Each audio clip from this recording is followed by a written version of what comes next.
தமிழ் பேசும் அனைத்து நல்லுள்ளங்களுக்கும் எங்களுடைய எம்எஸ்டி ஸ்கூல் ஆஃப் ட்ரேடிங் சார்பாக இனிய காலை வணக்கம். நண்பர்களே, நம்முடைய எம்எஸ்டி ஐகோர் அண்ட் எம்எஸ்டி ஐட்ரெண்ட் இண்டிகேட்டர் எல்லா மார்க்கெட்டையும் எல்லா சந்தர்ப்பத்திலையும் நல்ல ஒரு கன்சிஸ்டண்டான ப்ராஃபிட் கொடுத்துட்ருக்குன்னு சொல்லி நம்ம ஒவ்வொரு நாளும் லைவ் மார்க்கெட்டில் உங்களுக்கு ட்ரேட் பண்ணியும் காட்டுறோம், உங்களுக்கு லைவாக வீடியோ ரெக்கார்ட் பண்ணியும் காட்டிக்கிட்டு இருக்கோம்.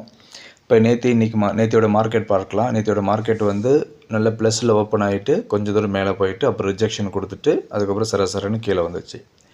இப்போ நேற்றையோட மார்க்கெட்டை பொறுத்த வரைக்கும் நம்ம எப்படி ட்ரேட் பண்ணணும் அப்படின்னா, என்எஸ்சி டுமாரோ மார்க்கெட்டை வச்சு மார்க்கெட் ஓப்பன் ஆன உடனேயே செல் ஆக்டிவேட் ஆகி அன்றைக்கி ஃபுல்லாகவே செல்லில் தான் இருந்தோம். அப்போ அதில் போக நமக்கு டிஃபால்ட் ட்ரேடிங் இருக்குது. ஒன் டே பிஃபோராக நம்ம மார்க்கெட்டை அனலைஸ் பண்ண முடியும். அது போக டிஃபால்ட் செட்டிங்ஸ்லேயும் நம்ம ட்ரேட் பண்ண முடியும். டிஃபால்ட் செட்டிங்ஸ் அப்படின்னா அன்னையோட ட்ரேடிங் இன்ட்ராடே மட்டும் மார்னிங் ஸ்டார்ட் ஆகிட்டு ஈவினிங்குள்ளே முடியும். என்எஸ்சி டுமாரோ அப்படிங்கிறது நாளையோட மார்க்கெட்டை இன்றைக்கி அனலைஸ் பண்ணி நாளைக்கு மார்க்கெட் ஓப்பன் ஆன